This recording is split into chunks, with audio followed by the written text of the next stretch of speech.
Good morning, folks. Good morning, folks.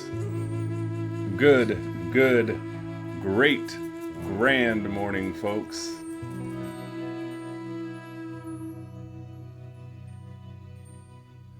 Today's a very special day, everybody.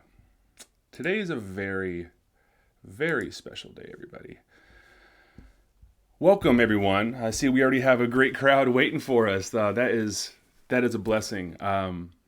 Good morning, everyone. Good morning. And as I've been saying lately in the Nez Perce language, tots may we, everybody. Tots may we. And Katesy Yaya for being here. Yeah, toots may we. That's right, Bear Sister. That's right. I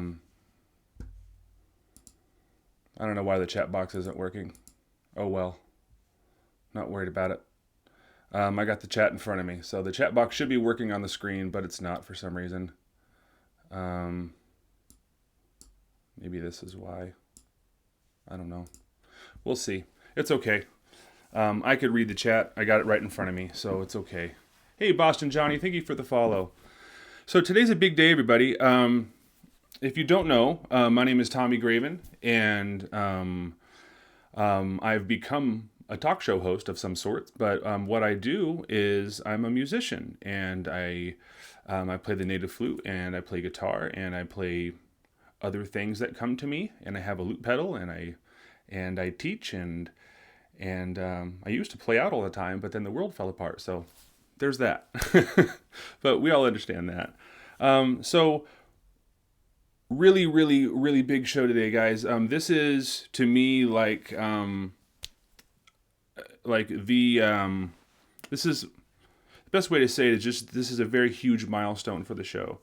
And when I first started doing this, I've been doing this for about 5.5 or 6 months now. When I first started doing this, and I thought that it might be a good idea to bring on guests and stuff like that. As a little kid in my head, I went, oh man, wouldn't it be hilarious if I could get Michael Manring on the show? Like, that kind of thing.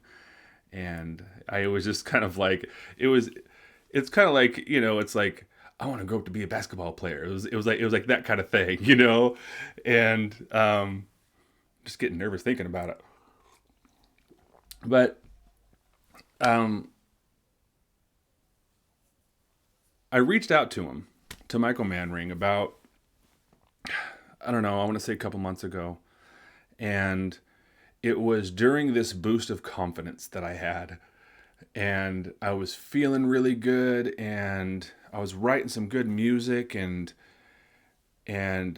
just everything. You know what I mean? It was just kind of coming together for me, and really loving living in my new town that I've been in for now a little while, much smaller.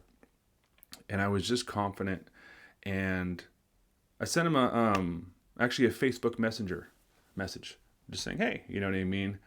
And in my head, thinking I was kind of funny, you know what I mean? I was like, whatever, ha ha ha, you know what I mean? And he got back to me, and he's like, I would have saw this sooner, but I'm not a messenger. He's an email dude. And okay, there goes the chat. It's showing up. And so we started emailing, and he found a date, and he's going to hang out with us today. So if you don't know who Michael Manring is, first of all, you're weird. But Michael Manring is a bass player, and I'm excited to learn a bunch of stuff that I don't know. I am a total fanboy when it comes to Michael Manring. I follow just about everything that he's ever done. I have a handful of out-of-print CDs. I'm just a really big fan. He's taken the bass and done things that no one has done, and so. If anyone who's into bass playing, I'm sure you've heard of someone named Jocko. And Jocko did something very similar. Jocko took a 4-string bass and did whatever he wanted with it, and beat it to crap, and jumped on stage and found the notes, and ripped frets off his guitar and really showed people what the bass can do. And if I'm not mistaken, I think Michael's even taken a lesson from Jocko. I might be wrong there, but we'll find out. And so to every bass player in the world, they kind of like look to Jocko because they realize what he did for the instrument. You know, handful of years later, Michael Manring shows up on the scene and does the same thing. He takes the bass to what everyone was already going like, all right, this thing can sing, this can do that. You know, Jocko played America the Beautiful on it, and then Michael like took this thing and like dissected it and worked with people and just made this thing really sing and made the fretless bass something that I've never he gave this the song of the solo bass like soul and and really gave everybody permission to to to dig, you know what I mean, to really dig, you know, to really dig and explore and to find their own voice in that instrument, you know, because he sure as hell did. Michael Manring's voice on the bass is unmistakable. To all of us who are fans of his music, we absolutely, I mean, you just know. It's his tone, it's the way he plays, it's his approach, it's everything. And all of us that play music in this somewhat sort of genre, it's a dream to have someone like him on your recording. You know what I mean? So that's definitely that's a bucket list for me is to collaborate some way with Michael with the flute. Big deal, huge, awesome. That'd be, yeah. Anyway, so Michael Manring's on the show, everybody. We're gonna really get into how I discovered him, where he came from, what inspires him, because I need to know. I need to know. So I'm really pumped, everybody. I hope you guys are excited for this today. Huge. Oh, again, guys, the channel point things are not going to be available today. The fun eagle and the confetti and everything that we shoot on the screen, we're not going to do that today, just because I just don't want it to distract the conversation and everything. So before I bring Michael on, I get to play a little bit of music and do my little selfish opening up for an amazing musician thing that I always do here. So every guest that I have here, I like to open up a little bit of music and hopefully do them a little bit of justice. So let's do something. No idea. I got some flutes here. I got a handful of guitars back there. Yeah, let's get going. And welcome, everybody. Hey, Steven, thank you for subscribing 3 months in a row. Right on. Thank you. All right, let's get it going.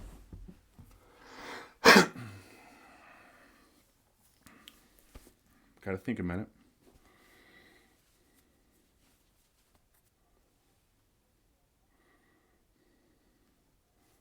Okay.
Did I do it?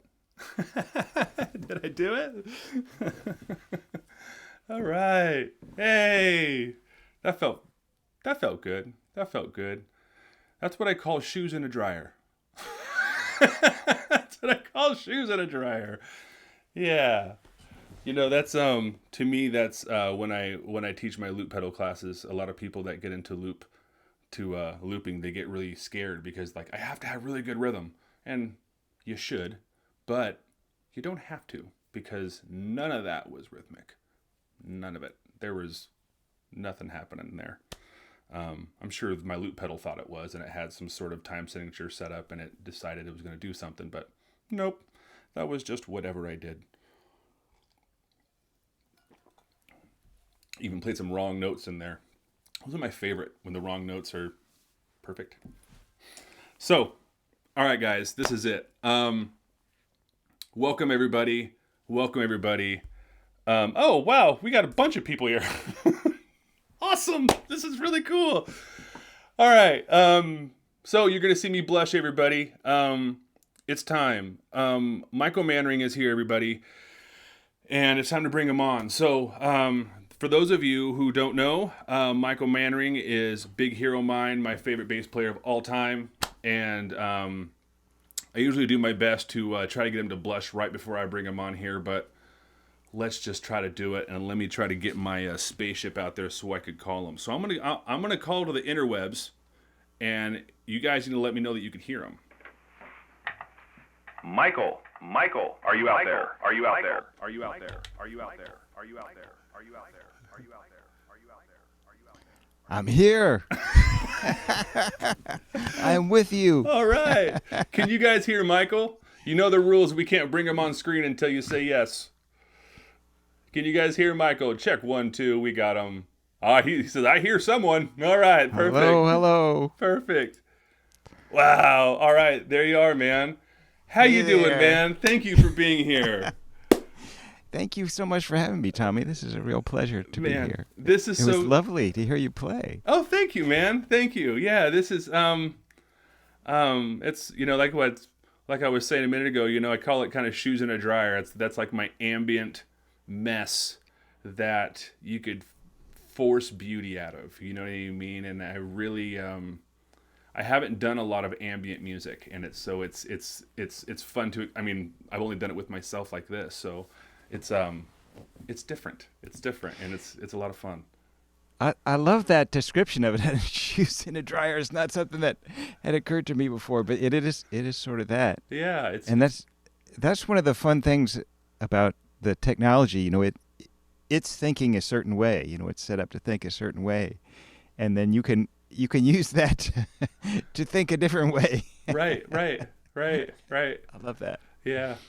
So I just kind of want to really get it going with how I discovered you and kind of how this whole thing happened. You know what I mean? And really get into how you got into all of this. So I, being a guitar player,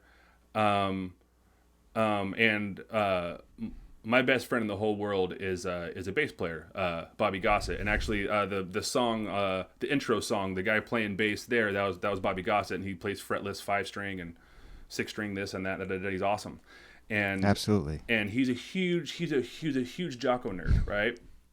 And he had a dog named Jocko, everything, you know what I mean? Big old pit bull, and just, I mean, who's not a Jocko fan, right? And I was stumbling. I got out of rock music for the most part. Like I sold all my electric guitars, and I hot rodded this Guild with a really nice pickup system. After I saw some Andy McKee stuff, actually, and um, and then I stumbled upon Michael Hedges, and then all of a sudden, within 3 videos, there you were, and right away I like start sending my friend messages. I'm like, this is the weirdest thing. This is like who me and you want to be. And like I never heard anybody play guitar like that. I never heard it play bass like that. And that song Orphan, is it Orphan in Baltimore or Orphan from Baltimore? I forget. But that song that you and Hedges played together, that was the first time I ever heard your playing and was like, whoa. And then of course I came across Celine, and what's really funny is that my buddy Bob already knew about you. He had Thonk. He had all this stuff. He's like, "Oh man, Michael Manring, what are you talking about?" And he started pulling out all of these Windham Hill albums, and I'm like, "You know about this guy?" And he's like, "Oh yeah, dude, that's Michael Manring. He's the house bassist for this." And I'm like, "No way." So I had no idea. And then I watched, with the way you're making your basses with Zahn and everything, and it just took me to this whole another level. And I never looked at I was your very typical guitar player in the rock band that would look at the drummer and the bass player and be like, just hold it down, man. You know what I mean? Like I was that guy.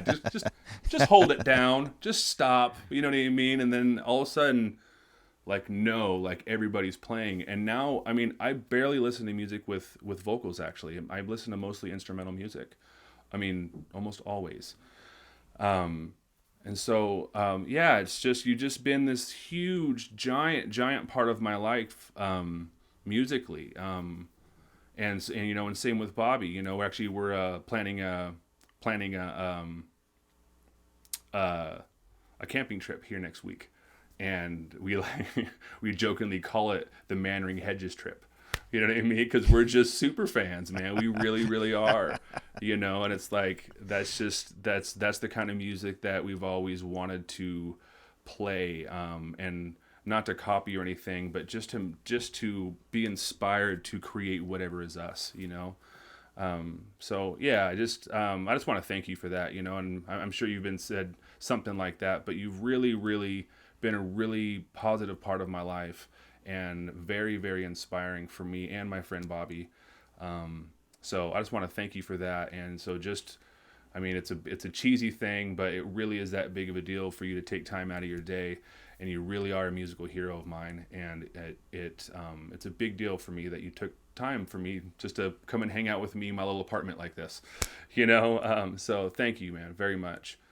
Um, Well, well, I so appreciate you saying those things. That's very, very nice, Tommy. I yeah, really man, appreciate it. absolutely, man. So let's get into you, man. Like, um, I want to know, like, I mean, I know a little bit about your musical background, but like, like the very first thing I ever remember and understanding that it was music was Willie Nelson on the Road Again in my dad's old car on the way to Eastern Oregon for a week or something, right? So that's when I went, oh, that's music. Oh, there's someone doing that, right? And from then on, I got inspired and things happened. Mom's Boyfriend. I have a whole story that, you know what I mean, punk rock, this whole thing that got me into music and inspired Michael Manring. That happened for me. What are the things, like, how did you get started in music? I mean, now that's all you do. You're a musician. You're a bass player. You're not driving a forklift. You know what I mean? That's not happening. You know what I mean? You're a bass player. You had to take a lot of steps and a lot of scary steps and commitments to be where you're at. A bunch of leaps to really be where you're at, and a bunch of like, I don't know where this is gonna go as a musician. I mean, day after day, that's what you're doing to gain that kind of inspiration and motivation that comes from somewhere. You know what I mean? To continue to make those impossible decisions. You know, so did you grow up in a musical family? Did you go to an extra special concert as a kid, as a teenager? Was the bass your first instrument? How did you start to get into music, and what was the process that started lighting the fire and growing the flame? You know what I mean? Bit by bit. What was that like? Yeah, my family is pretty musical. Three of my four grandparents were professional musicians at some point in their lives. Wow. My father's father was probably the biggest. He was a conductor and clarinetist in the Cleveland area. And he ended up being in charge of all the music in the Cleveland school system. And when he died, George Sell and the Cleveland Symphony actually did a special tribute concert in his honor. So he was kind of he was a very serious musician. Unfortunately, he died when I was shortly after I was born. Oh, I wow. never got to know him. I always try to imagine having conversations with him in Yeah. my mind. I have his couple of his old batons right up there. Oh, cool. Wow. Yeah, and I mean we would have got along great. Um, and so there was always music in the house growing up, and we had a piano. Mom played the piano. Mom was not a bad pianist, actually. Um, she had lessons, but it's interesting. She played. She didn't play much classical music. She played mostly show tunes, Hmm. show tunes and pop music from the 40s and some from the 50s. It was kind of her thing. But I love that piano. I would go to the piano and play it all the time. Uh, but it was kind of a strange phenomenon because um, my father's father, being a musician in the during the Depression, they were always poor, Wow. Right. Of course. and so my dad did not end up with a great impression of what being a musician was all about. And so it was kind of this odd push pull. My parents saw my interest in the piano and in music in general, and signed me up for music lessons with the piano. And I really enjoyed it. It was really I really was getting a lot out of it. But it was an interesting thing. I went through. I think I had about a year of piano lessons, and all the standard things that you go through. I had my like I think I had two recitals and learned these little pieces, and little by little getting more serious. And then I remember it was just after, I think it was my second recital. Just after the recital, I had that kind of finished the cycle, and we were going to start anew on some new material. And my piano teacher came in. It was a woman, and I don't remember. What I remember of her is, kind of looking like all my other teachers, maybe a little dowdy and not particularly hip. And she sat down and she said, "You know what we're going to do? We're going to teach you to play jazz." And I thought, okay, that's cool. I didn't really know what jazz was. I mean, Right. as I said, there was a lot of music in the house, but we didn't, it wasn't talked about that much. But there was music constantly, and it was a good amount of classical music and a lot of folk music, actually, at the time, like Kingston Trio, Frank Sinatra, Mm-hmm. certain musicals like Guys and Dolls, Mm-hmm. um, Judy Collins. It's this kind of an odd mix. Sure. And Sure. our family was crazy for the Monkees, and we watched the Monkees. Oh, yeah. That was our favorite show. We would all watch it together. I think it was on in the morning. Was it on in the morning? I I can't don't. remember now. I watch the reruns, We, of course, so I don't know. yeah, yeah, yeah, and that was huge, and the Beatles were huge. But so yeah, my piano teacher came in and said, "Well, we're going to learn to play jazz." And my parents, that was my last lesson. My parents pulled me out of the lesson there. And I never found out why. But it very well could have been because it looked like I was starting to get serious about it and was going in this direction that was, a little bit more intense. Mm-hmm. Mm-hmm. But meanwhile, right around that same time, this is when I was 9 years old. The record, I was hearing all this music and being fascinated by it. But the thing that most fascinated me about music was hearing the bass, because this was a really interesting time for bass.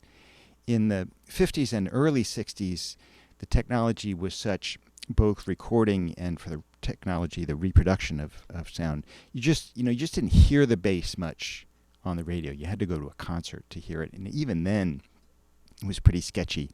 Right. Having played acoustic bass in a big band, I can tell you, there's no more feeling of being outgunned in the world than that, than trying to keep up with 23 horn players. Right. All you have is a big old upright bass with no amplification. But things really changed radically. Well, things changed radically in a lot of ways during the 60s, in particular the end of the 60s. But reflected in that was this. You could start to hear the bass, and the whole world of music just jumped on that.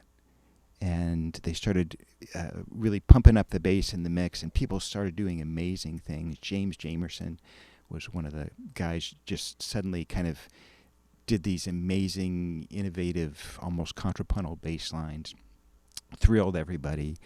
Paul McCartney heard him and kind of did the same thing. Mm-hmm. And I was hearing this and just loving it, but not having any idea what it was. I had no idea what the instrument was or what was going on. And, taking piano lessons and enjoying that, but thinking, wow, whatever this sound is incredible. And I can remember at one point actually asking my poor mom, there was the only place I could really find like a real clear example of what this was it was on TV. There was a theme show, and it was a really bad show, and the theme music wasn't even that good. But in the theme music was a little bass break, so bass just playing by itself, and that was the best example I had. Because like in the Beatles tunes, it was kind of, at least I was not allowed to. My sisters owned the Beatles records, and I was not allowed to borrow them. So it's not like I could go to, come together or something and play it and say, "What's this here?" So right. This is the only opportunity I had. So I sat my mother down at the opportune moment at whatever Thursday night at 8:30 p.m. and said, "Can you please listen to this and tell me what instrument this is? Because I'd really like to play this instrument." And this little 2-bar bass break came and went. And my poor mom said, I don't know what instrument that is, but maybe it's an organ. So I doubled down on my piano lessons, thinking that maybe that was the way to go. But fortunately, it wasn't too long after that. This was the end of the 60s. The record Woodstock came out. Mm-hmm. And that was like a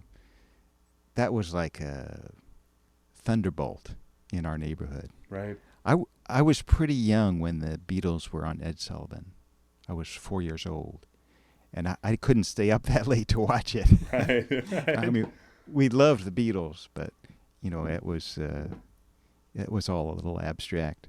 Yeah. But Woodstock was kind of more for my my sub generation. That was kind of more the big deal. And one of the things about it was Woodstock, there was a lot of information about Woodstock. We had books about Woodstock. We weren't allowed to go see the movie because it had naked ladies in it. But a lot of the clips were on TV, and there were books and pictures. It was a big deal, and suddenly we could kind of start to piece together what was happening in this music we all loved. And the musicians were credited. You could see what they were playing, and then I figured, oh, it's a bass. That's it. That's what I've been digging all this time. It's a bass. And so I begged my parents to let me buy a bass, and they said no, because they were not fans of Woodstock, and they were not thrilled about the idea of any of their children becoming hippies. Right, of course. And nothing would lead more to hippiedom, I'm sure, than having a bass guitar in the house.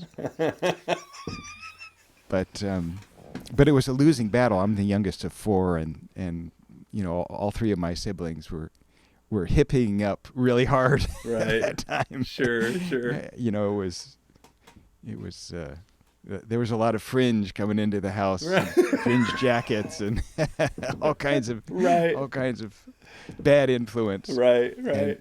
so I begged and begged, and eventually they still wouldn't let me buy a bass, but they let me rent one. We went down to the music store, and they allowed me to rent the cheapest bass in the store. I mean, it was really horrible. Um, but I got it home, and it was a bass, and I loved it, and it was just, to me, it was the whole world. And little by little, my world just kind of started revolving around the bass. I still love the piano, and I still play it when I can. I would love to play it every day. I'm lucky if I get to play it once a month these days. But for me, it's really the bass that really spoke to me. I've thought a lot about it over the years, and I think there's some specific reasons why I really gravitated to the bass and why it's held my interest now for over 50 years. Right, right. Yeah. But yeah, that was kind of how it all started, and for the rest, really for the rest of my parents' lives, it was that kind of push pull of they could see that I was really passionate about this, but they really had their doubts about whether it was a good idea. Wow. That I can't it's so neat. I mean, there's so many things, before the world of the internet and digital recording and, like back in the analog days, you know what I mean? I guess the way maybe a good way to say it. It's like so many things. I hear what you said about like, you find this quick, commercial or TV intro, whatever it was, you know what I mean? And you hear this, hey, what is that? It's like Totally. that's so cool. I mean, that's something that I mean, as a species, we take so many things for granted. You know what I mean? And it's like now it's like we're almost force fed. It's like everything. You know what I mean? Right? And so It's like true. you really, I mean, like a kid digging a hole in a backyard. You're like, I'm gonna find something. You know what I mean? Like I'm playing. You know what I mean? Like I'm gonna grab my GI Joes and a bowl of water and we're playing. And Right, right. you know what I mean? Like we're playing and I want to discover it and what's fun and you're just on fire and that's all it is. You know what I mean? And you're just looking for it and that's the story. And it's just not having access, and it's not. It sounds like it's not like your parents weren't supportive. They were just like very protective and like weary. Is what it sounds like. You know what I mean? I don't know the whole story, but that's what it sounds like. And I mean, back then it sounds like that. I mean, it's that people were afraid of a lot of things back then. You know what I mean? The fringe is coming. You know what I mean? Someone smoking pot. Oh my gosh. You know what I mean? Reefer madness or whatever. Whatever it is. There was a lot of fears back then, and there's a lot of fears now. But it's a different. It's a different space. You know what I mean? I think that's just so neat. And to me, your hunger just for that. You know what I mean? Like it doesn't even, I mean, were you really immersed in piano at this time? Like when you were like, I mean, or were you just kind of like it was just a after school kind of hobby thing, and you know what I mean? And then all of a sudden you're like, what is this? You know what I mean? Did you have other friends that were going, what is this? Were you talking with your friends about this crazy sound? And you know what I mean? Yeah, I really loved the piano, and I especially loved to just sit and improvise on the piano. And nobody in my family was too crazy about that, so I had to try to find times when nobody was home or something that I could do that. Right. And that may have been why my piano teacher said we're going to do jazz, because I was spending a lot of time just playing the Right. piano, just kind of goofing around. But the bass, it wasn't quite like the bass. The bass was like the only thing only thing I can compare it to is meeting my wife and having my kids, where your soul just goes, oh wow. I mean, Mm-hmm. there's no getting away from it. Wow. I did pretty well.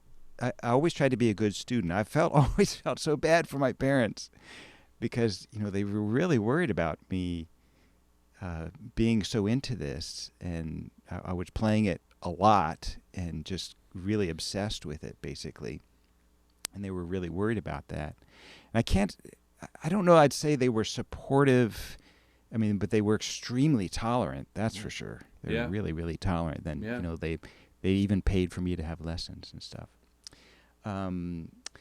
But it really just got a hold of me, and as I said, I did pretty well in school. But when school was done, I could have gotten into a decent college, but I literally had no idea of what else I would do. There was nothing else I could think about. Mm-hmm. By the end of school, by my end of high school, during class, all I was doing was writing music, just composing music and writing it down. Wow. And I was writing a lot of music at that point.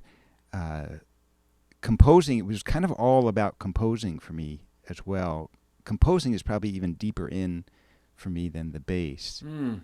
The earliest memories I have are of like composing little melodies in my head.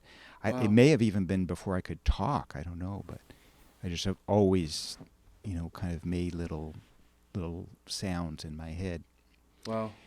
And just jumped into that, and eventually in high school they allowed me to write for the bands we had at high school, and so that's what I would do. I played in a lot of rock bands as well, and I played in wedding bands, and I played in any band that would have me, basically. But the school bands were fun because they were, it was a big ensembles, and it takes a lot of time to write for something like that. In those days, if there was 100 people in the ensemble, you had to write the part. You had to write 100 parts by hand. And so it was, there's no copy and paste. Yeah, no, there was no copy and paste of any kind. And so that was taking up a lot of my time. But yeah, and so when it came time to finish high school, I couldn't think of anything else to do. And my parents said, well, we'll give you a chance at music school and see how it goes. So that was nice of them. Right. Yeah. That was going to be my next question. So out of high school, you went to school for music, right? And then so you was that first bass that you rented? Was that like a little electric bass? Yeah, the first bass was an electric bass. It was as I said, I'm pretty sure it was the cheapest bass in the store. And there weren't a lot of good instruments available then. I didn't play like a Fender bass. I don't think I even saw a Fender bass, actual Fender bass, outside of looking through the music store window, until I was maybe 16. Wow. I had a friend that had one, and so we just played little copy basses. Like when I got a good bass, it was I think a Univox or something like that. Mm-hmm. So that bass was really pretty cheesy, but it was basically playable. But you're right. It wasn't long after that I kind of got into the whole Woodstock thing. Anybody who played at Woodstock was a hero to me, regardless of whether it was Sha Na Na or Ravi Shankar, right? Didn't matter. Jimi Hendrix or the Who, or So I loved it all. But then got into jazz, a couple years later, and then just went down that rabbit hole and fusion. And I started playing upright bass when I was 14. I think I started playing upright bass and played jazz and classical music on the upright bass, and just soaking up all of it. And we had a really good music program at school, and so I jumped into that with both feet and played in every band that I could. I even tried to play in the marching band. Mm-hmm. And so I had to learn to play the sousaphone. The sousaphone is the tuba that they wanted to have. John Philip Sousa wanted to have tuba in his music, but you can't carry a tuba because it's like right. this big. Sure. So he invented the one that wraps around your body. And so I right. tried to I know learn what to you're play talking about. I know exactly what you're talking about. Yeah. Right. Yep. Yeah, it looks like something Dr. Seuss Right. would invent, with a big bell that comes out over here. And so I tried to play it just, because I wanted to play in every band. And but I was miserable at it. Fortunately, our band director hated marching band with a passion. And so marching band was a very small part of the curriculum. But yeah, I played I played just everything I could in high school, and by the end of high school, I was playing in a professional big band. Um, uh, Big band music was, is big band jazz, so Sure. swing music. That was still popular music. There was still a number of professional big bands and local professional big bands at that time. And Right. what we did is we played at Rotary clubs, and we played at expensive weddings. It was an expensive proposition to hire a big band, but there were still clubs that you could play at, and we were playing for people of my parents' generation, so people who were who were really old, like in their 40s. um, and I did that for a while in high school, but I had to stop because we would play gigs, and I wouldn't get home until 2 or 3 in the morning, and then had to get up at 7 in the morning to go to school. Right. And it was just too much. But it was interesting. So I was obsessive, I guess is the way to put it. So you did and did you get into acoustic bass in college?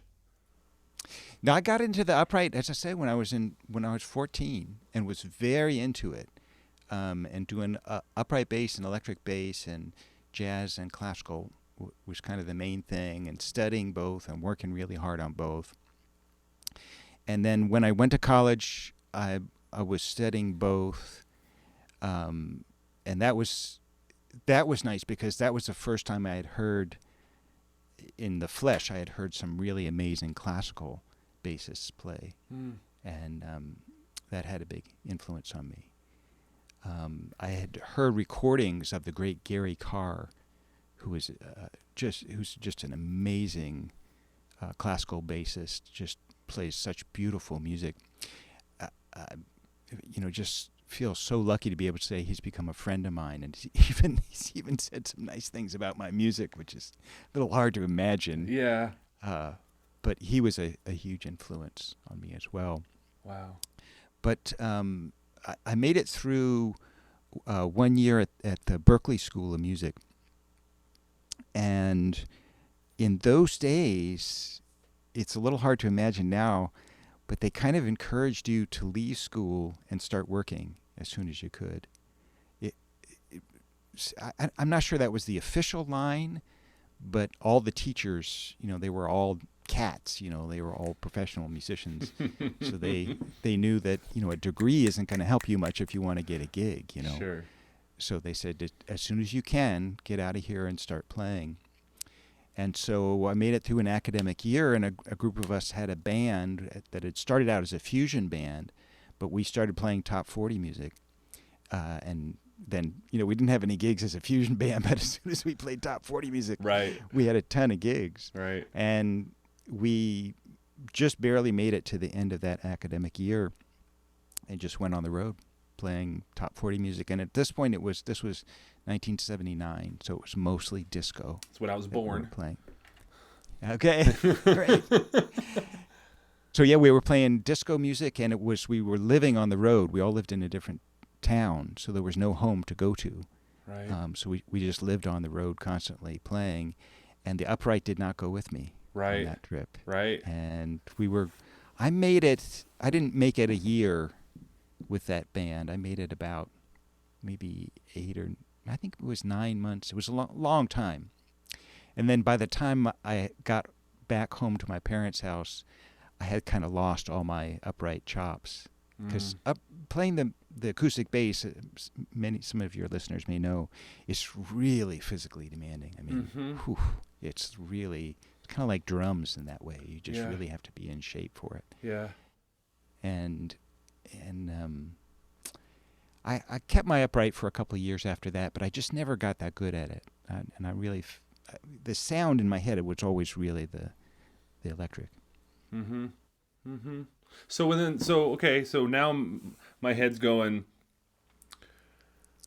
What came first, the chicken or the egg? Like after you come home from this tour and you're playing top 40 music, like when did meeting William Ackerman and Windham Hill come in, and Montreux and that stuff. You know what I mean? So for those of you who don't know, Windham Hill is this amazing record label that put out some of the most amazing music in the world, and Michael Manring's on all of it. A lot of it. And Montreux is this amazing band that actually, when we met in Corvallis, you were saying that there was talks of hopefully releasing stuff from Montreux and stuff. So we'll get there. But yeah, when did that happen? Like, when did you're it's 1979. You're coming back home. It's sounds like you're done with the band. What's the next step? You know what I mean? How did you end up getting to meet, Mike Marshall and Daryl Anger and all of these people? Yeah, it was kind of interesting. I realized after a while I really wasn't cut out to be a disco musician. I've got pictures of the era which will make you laugh. I want to see them. I had platform shoes like this, and a really shiny shirt with a collar out to about here, and a completely meaningless scarf Right. kind of object. Right. It's awesome. That just hangs there for nothing. Yeah. Yeah. But I just, I couldn't do it after a while. We were playing, it was about 5 hours a night of nonstop disco music, and it was kind of exhausting. And the hardest thing about it is I didn't really, it was hard to have enough time to practice. And so I didn't feel like I was getting better, and there's all this stuff I wanted to do. Mm-hmm. So, right, I just decided, I loved playing disco, but I wasn't a disco person, Sure. I'd never have learned to dance. Right. And just, I never really kind of hung out in disco, so it just wasn't in the cards. Right. So, yeah, I kind of went back home to my parents' house, and they kind of freaked out because they didn't know what the hell I was doing, and neither did I. But I found other people to play with, and for a while I was in a really great original fusion band that I just kind of stumbled into. It was called Natural Bridge, and it was awesome. It was really great, and we got signed to a record company that was under the umbrella of CBS. The record company was called Tappan Zee. And we did a record for them, and it was really great. It was an awesome experience because there was a really good recording studio in town, full-on professional studio in town that were like supporting us. And so they would allow us to come in and record all night because they were booked all day for paying sessions, and they would just give us nighttime to record our record. And so we spent hours and hours recording, and that's kind of how I learned to record, because we didn't have any home recording in those days of any kind. Right. And we finished our record, and right as we finished it, CBS ended Tappan Zee's contract. Oh, so we had why? a full-on, fully produced record and no record label. And we printed up cassettes and sold them at the gigs, but we couldn't even afford to print LPs of that. So that was kind of an interesting experience. So is that whole album gone now? Is it just missing? We just got a Zoom get together with those guys, and we were talking about it, and nobody knows where those masters are. If I don't know who would own them. It's likely that they're actually legally owned by the recording studio, because Right. they're the ones that paid the money for it, and the record company would have had to pay them Right. to. But I don't know if that ever happened, and that's also lost to the ages at this point. Oh, I'd love to hear that. How cool. Maybe one day. Who knows? Yeah, it was pretty cool music. It was not bad. It was it was a lot of fun. We played a ton. We toured around a little bit and played about 3 gigs a week in various places, and I learned a ton from that. I learned so much from that, and just enjoyed it so much. But at the same time, that was right when I met Michael Hedges, who was a really.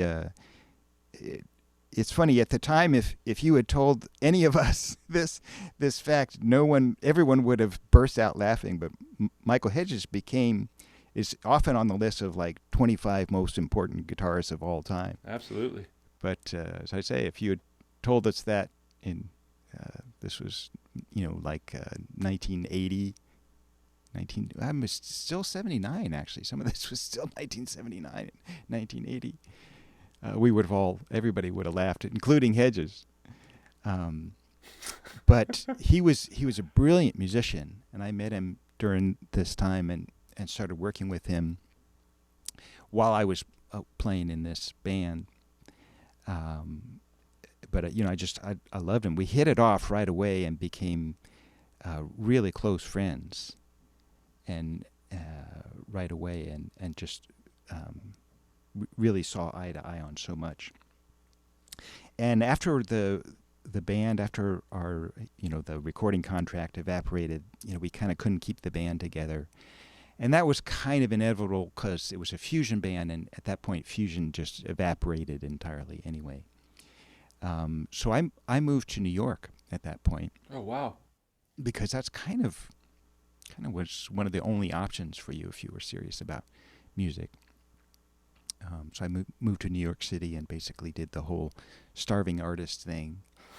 And for several years, I would travel out to go play with Hedges or somebody else. Through Hedges, one of the first things that Michael Hedges and I did together was do a demo for Windham Hill Records. Okay. And that demo was accepted, and then within a few months, I flew out to California to record that record, which is called Breakfast in the Field. And that's how I met everybody at Windham Hill. Okay. And kind of amazingly, they were all interested in having me play with them. So that was awesome. So I was living in New York and trying to, do the New York hustle there, but spending an awful lot of time flying out here to California, playing with Michael and various other people, and flying to other parts of the world to play with them as well.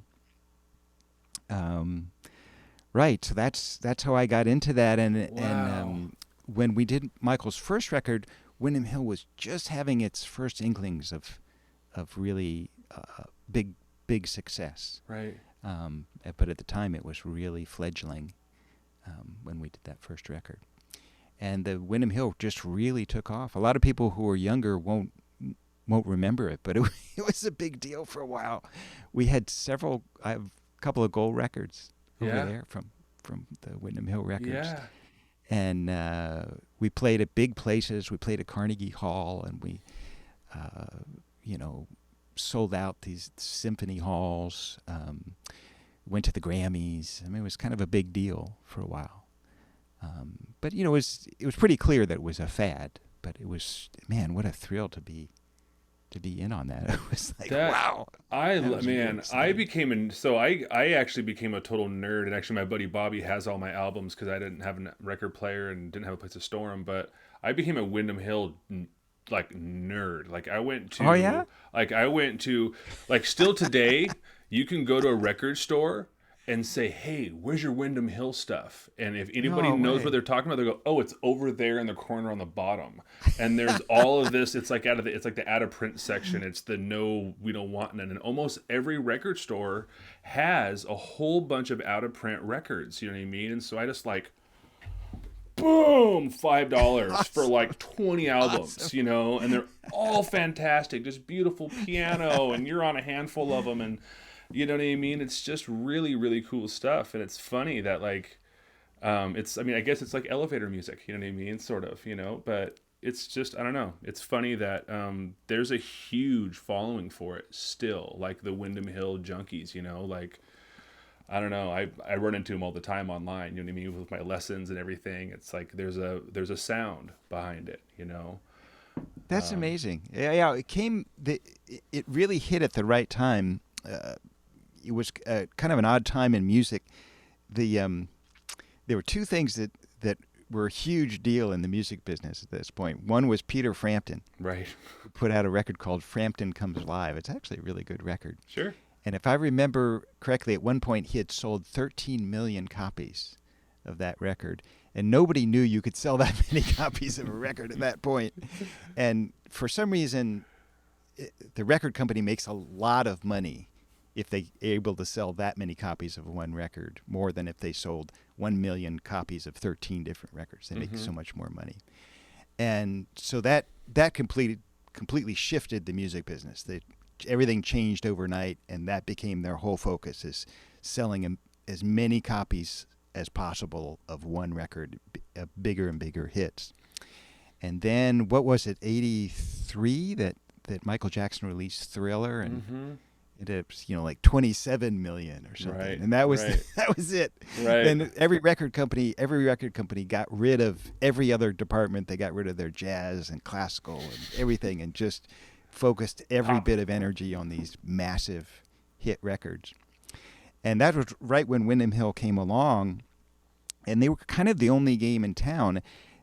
They did it well. They did really beautiful packaging, and the pressings were on really high quality vinyl. Mm-hmm. And, there was no other music like that. The whole industry was just obsessed with this, super mega hits. Right. But there was a sizable audience of people who just wanted something else, And so Windham Hill was able to fit into that into that vacuum that had been left, and it was just what a streak of luck to fall into it, and to meet all these wonderful musicians who've all became very close friends. Yeah. You mentioned Montreux. We're all friends in the label, and all played with each other, and all enjoyed each other's company. People were kind of coming from slightly different places musically, but we all saw eye to eye on a lot of things. Michael Hedge and I were really, really close. We really kind of became best friends, and really, that was one of the closest musical matches there was. But a couple of us decided, let's get together and kind of pool our resources and do sort of, you can't calling it a super group is an exercise in hyperbole. Sure. But that was basically the idea. So we did that group of, people who were independently signed to the label, and we called it Montreux. And that was great. We were together for about 4 years and did 2 records. Yeah.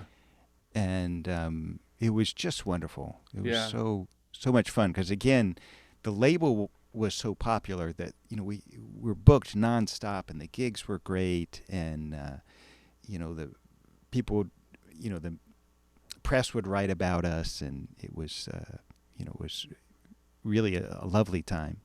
And it was also nice because it's kind of amazing working for Windham Hill, because they really let us be experimental. We would try crazy things, and they would say, okay. And also, unlike any other record company at the time, if a record that you made didn't do well, they wouldn't fire you. They would, they kind of believed in each one of us, and would say, okay, that one, maybe that wasn't the right idea. Let's, maybe change tactics and try something different. And it was almost, it was almost kind of a family vibe. Right. At the time. Yeah, so it was, what an incredible good fortune to fall into that. Well, now there's still Imaginary Road Studios, right? And it didn't start there, right? That's right. It was originally out here, and Will Ackerman was it was really his brainchild. But only sort of by serendipity. He was a steel string guitarist, just a hobbyist. His profession was building houses, carpentry. Mm-hmm. And a bunch of his friends liked to hear him play, and they said, well, you should really make a record. But as I said, being signed, for any music other than hyper pop music at the time was out of the question. So he just printed up his own copies of his record, and blasted through them really quick. So he printed up another set and another set. And then his cousin, which Alex Degrassi, was a really good guitar player. Printed some of his, and those sold. And then he met George Winston, and it just, the whole thing just is kind of he kind of fell into it. Just and organic. It's kind of interesting. There was, as I say, there was really a void there in the music community, and he really filled it in a really nice way, and it exploded. It really took off. Wow. I got to I emailed with with William Ackerman about a year and a half ago, and actually shared one of my music videos with him. It was just like, hey, just so you know, if you ever need a flutist, you know what I mean? Like, here I Awesome. am, you know what I mean? He's like, wow, I really like your music.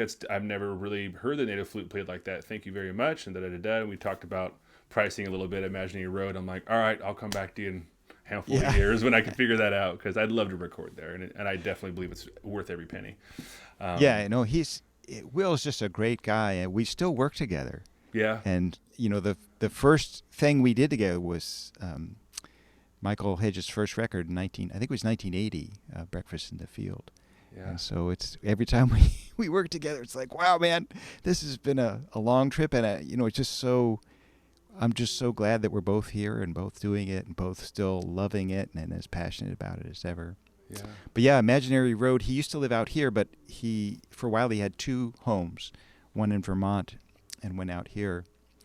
And that studio, Imaginary Road Studio, uh, I I remember when he was building it, and Michael Hedges and I were on tour once in that area when he was building it, and we went to visit him, and actually we helped to build part of the studio. Oh, He, cool. he pressed us into service. Right, So right. there's a certain part of the roof where the nails really aren't done very well, but really wimpily hammered into the roof of that that studio. That was me and Hedges.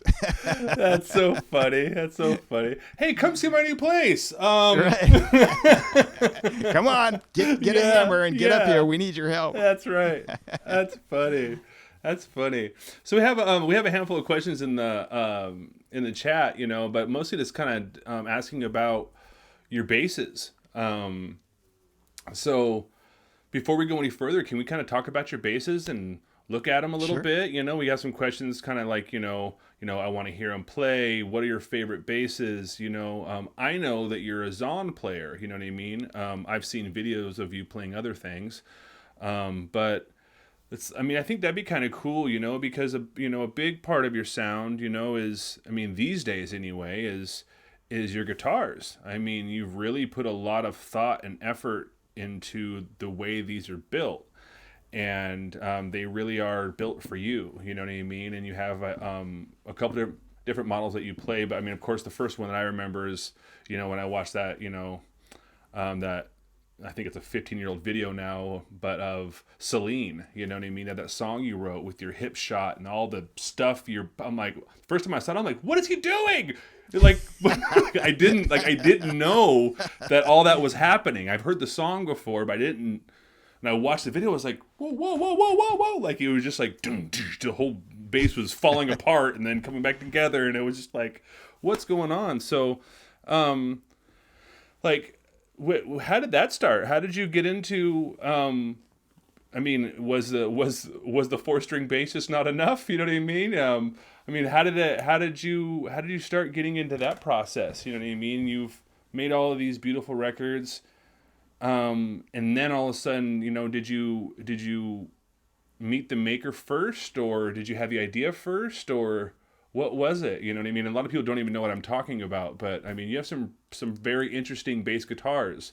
It's not just a slap the bass. You know what I mean? It's Right. there's something else to it. So Yeah, the sort of milieu, I guess, that I grew up in musically was really all about. It was kind of nice. The neighborhood I grew up in was a lot of very serious musicians, and it was all about being creative and really, we took music really seriously, and you were really expected to do as much as you could to try to find your own voice. mm-hmm. That was certainly the goal, if you could get there. You weren't expected to find it, but you were expected to try. Mm-hmm. Mm-hmm. And you really it was kind of it's a little hard to explain because things are different now, but it was really all about forging ahead and being courageous, I guess, Mm-hmm. creatively courageous, and really Mm-hmm. trying to move forward. So that's just kind of part of my musical DNA, is that sense of really trying to challenge yourself and push as much as you can. and it always seemed to me that the bass guitar, as as it came to us, basically kind of the Fender being the Fender bass being kind of the most standard model, Mm-hmm. was a lovely instrument, perfectly functional, but having come at it from this mindset, it's like you can't stop there. That's really not being true to yourself. That's not you're not trying hard enough if you just stop there. You have to try to move ahead and see what there is. It was a kind of almost an insistence on this sort of musical or creative courage. And with the bass, it's not that much of a stretch, because really the Fender bass was really one of the first attempts at making a commercial bass guitar. Right, right. Possibly the first, depending on how you look at it. So it's not, compared to a violin, which has had literally thousands of years of trial and error and experimentation. The bass guitar, the very first one is maybe it was the ideal, but it's kind of unlikely. So I was always interested in different places to take it in terms of design and what you could do with it. One of the things I discovered about the bass early on as a kid is you could tune it to whatever you wanted. Unlike a lot of instruments, it was really, really receptive to different tunings. And I thought, oh, this is cool. I mean, I could just tune it to all kinds of strange things that would make these weird sounds. And I thought, this is amazing. And my friends told me, well, you still have to be a bass player, so that's Right. fine. You can do that on your own time. Right, but, right. we need you to play, a whole lot of love in the band, and Right, you can't right. do that when you're playing, Led Zeppelin covers. But I did, keep experimenting with it, and I just found more and more to do with these different tunings. And when I met Michael Hedges, then it's like, oh yeah, totally. Let's do It was that. like he was going there all the way. And also Daryl Anger, you mentioned, was the violinist in Montreux. He was another one who, I guess this is an odd idea now, but at the time for a lot of us, this is the way we thought. Daryl would take any instrument, put any kind of strings or any kind of pickup on it, and try to make it into something he could play. He decided he wanted to be a bass player in a band, but he was a violinist. So he took an old cello and put electric bass strings on it and tuned it in fifths, because that's what he understood from playing violin, and played it as a bass in a band, and it sounded amazing. I mean, it didn't sound like a cello, it didn't sound like a bass, and it was like a $200 cello is not a good instrument. Right. But it just sounded amazing.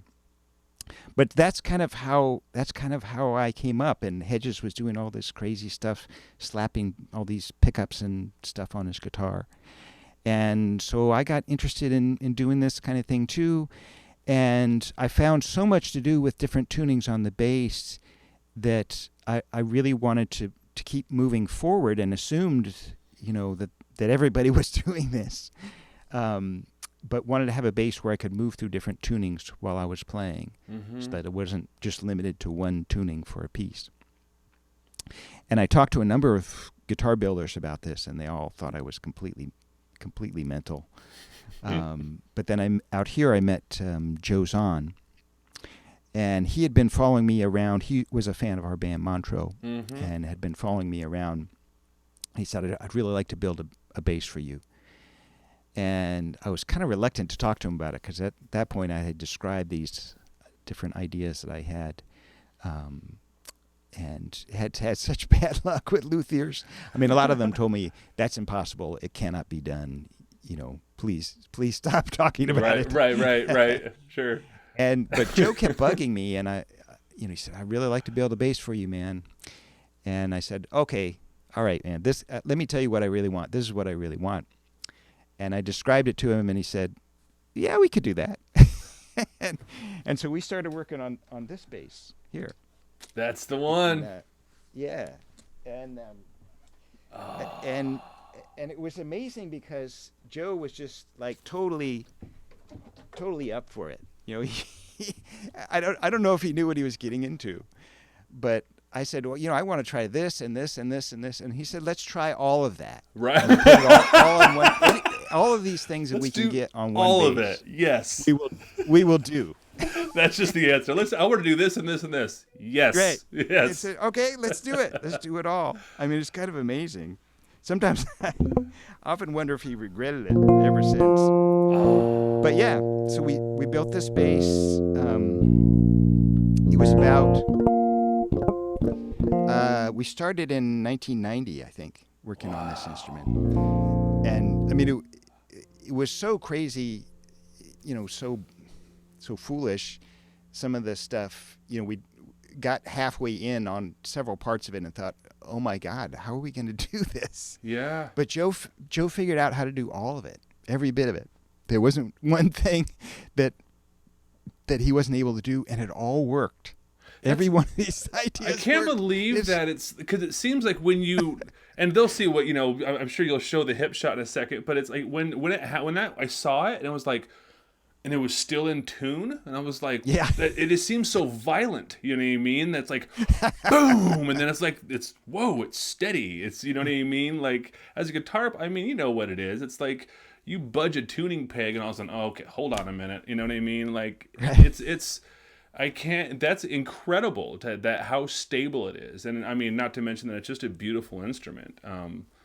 But yeah, I mean, can you explain to the people that don't understand? So this is a 4-string fretless bass, right?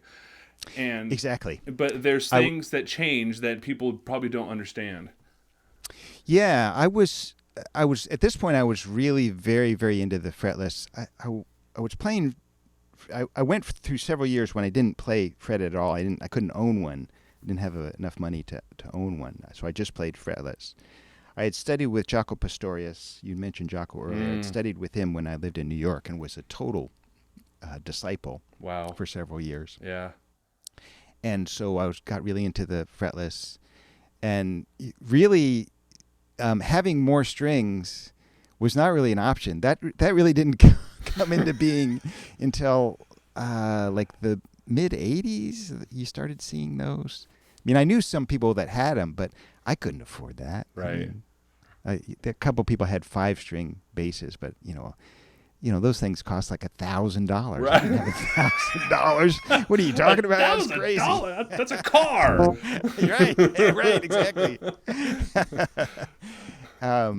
So 4-string fretless kind of became my thing by default. I eventually got basses with more strings on them, and have some here I can show you if you like.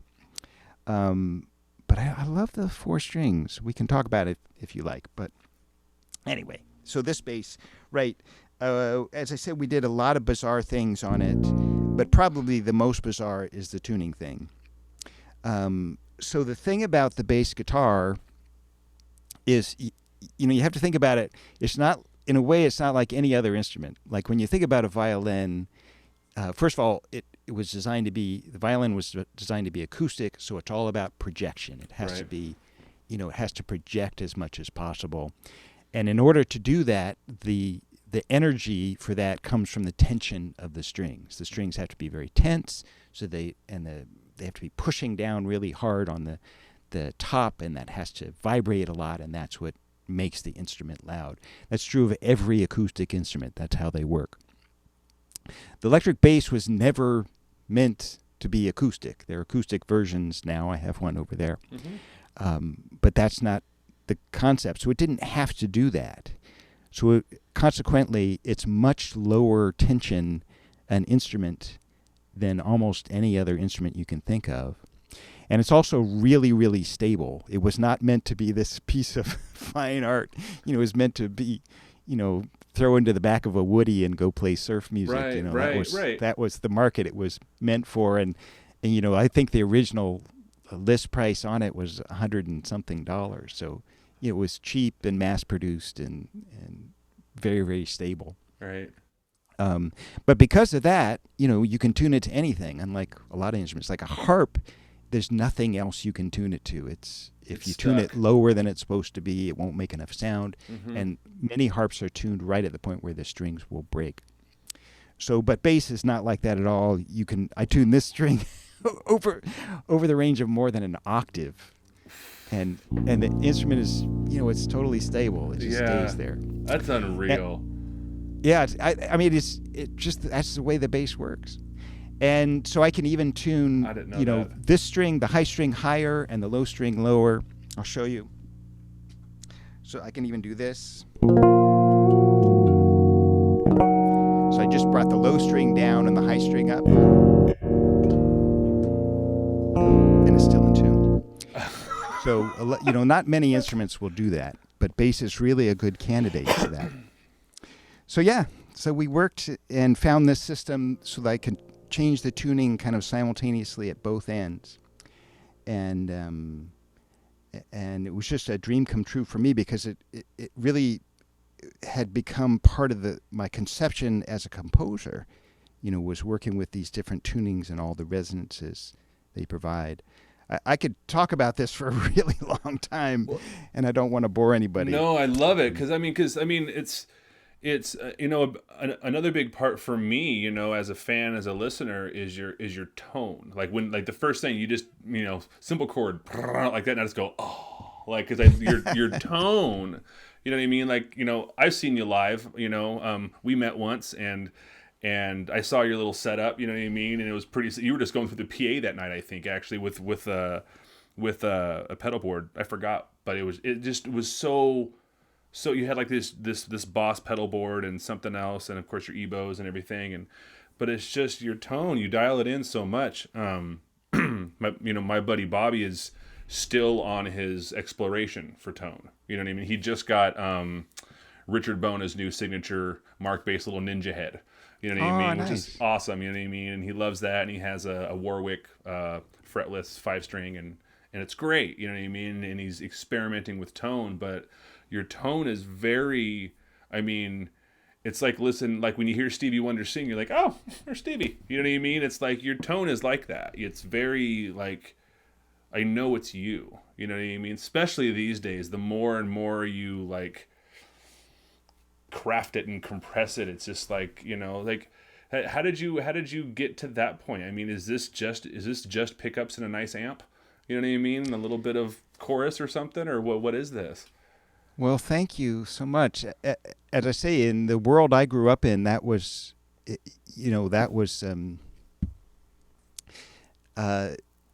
really, really driven into us. You had to have your own approach. You didn't borrow somebody else's approach. The concept of being old school was not acceptable in the world I grew up in. You really had to move forward. You respected what the people who came before you did, but you did not copy them. That was not right. That was not okay to do, because that was their thing. You had to come up with your own thing. So it was that was just the atmosphere I grew up in, and so that just became part of my automatic way of functioning. So I've tried to have an approach that I felt was honest, at least to who I am. That's a great way to say it. I can play some of this if you'd like. I'd love to. Is the tone okay? It sounds fantastic. Sounds okay? Yeah, sounds great. All right, well, maybe I'll try to play Selene for you. Oh, yes! Are you kidding? Yes! Because this was the first tune that, when I got this bass, it took us like a year to build it.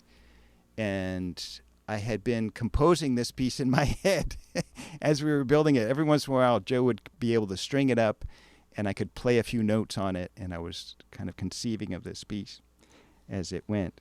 So it was kind of being composed in my mind, and then I could finally finish it when I got this piece. Wow. When I got the bass. And so this is the first thing that came out. And let me see if it'll work. Wow.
Thank you, Michael.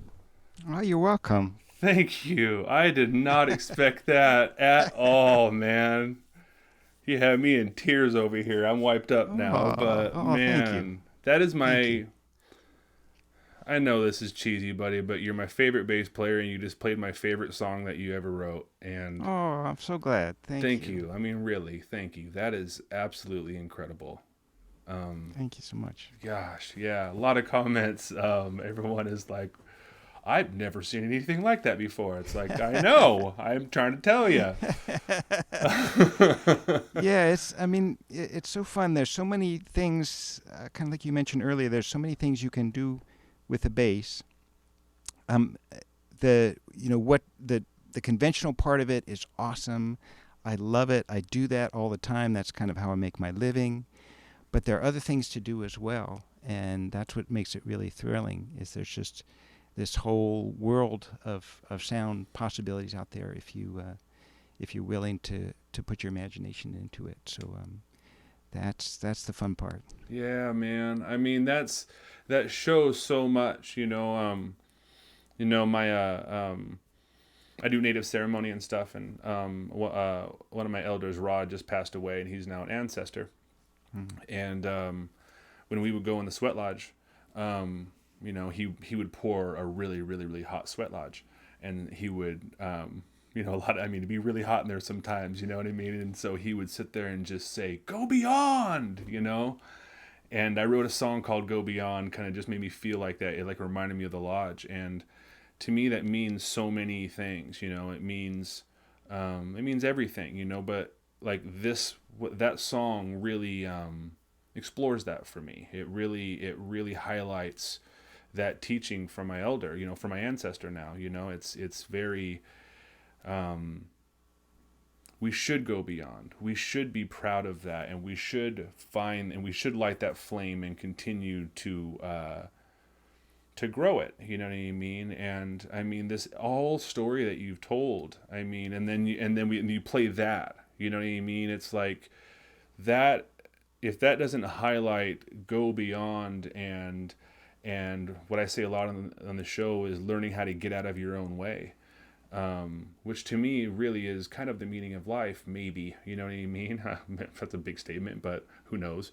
But to get out of our own way, to find that person who you are, and to find meaning, and I've been saying this a lot lately, but not just the pursuit of happiness, but the pursuit of meaning, because happiness is a fortunate consequence of meaning, you know, and because we're not always going to be happy all the time. We're going to have a bad taco. It's going to happen. You know what I mean? Like, that's going to happen, but you really have done that, and you really have done a giant service for music and musicians, and just everything you just said, you know what I mean? From playing piano as a kid to getting this really crappy bass, to going to school a little bit, to playing disco music, to all of this stuff. And just like you constantly, were digging. You constantly were digging, and you met really great people that were like, keep digging, Michael Hedges being one of them. That's such a cool thing, when you meet that person that doesn't tell you to slow down, that doesn't tell you to stop, that they're the wind beneath your wings, right? They're your Bette Midler, and you, I mean, really that's really what you've done. And I mean, I don't know, I could talk forever too, but really, man, thank you. I mean, you really done a service, man. This is unreal, and I didn't expect you to play today. And I'm overwhelmed, and everyone is losing their mind about it, and they're supporting the channel, and it just means a lot, man. It means a lot. I just want to. I know I keep saying it, but thank you. It's my pleasure. I so appreciate that people are interested in this stuff. Believe me, there are a lot of people, a lot of people who have told me all along the way not to do this stuff, and the the interesting thing about that is that's all the well-meaning people. Yeah. Just like my parents saying, it's not a good idea to be a professional musician, and from the world they were coming from, everything they knew, they were right. Right. It was not a good idea. Right. The world changed and things changed, and in some ways it was a good idea. But I guess kind of what's in line with what you're saying. I mean, I hate to get overly philosophical about it, but part of the impetus for this is that uh, I apologize for being grandiose, but I kind of feel like I have to say it.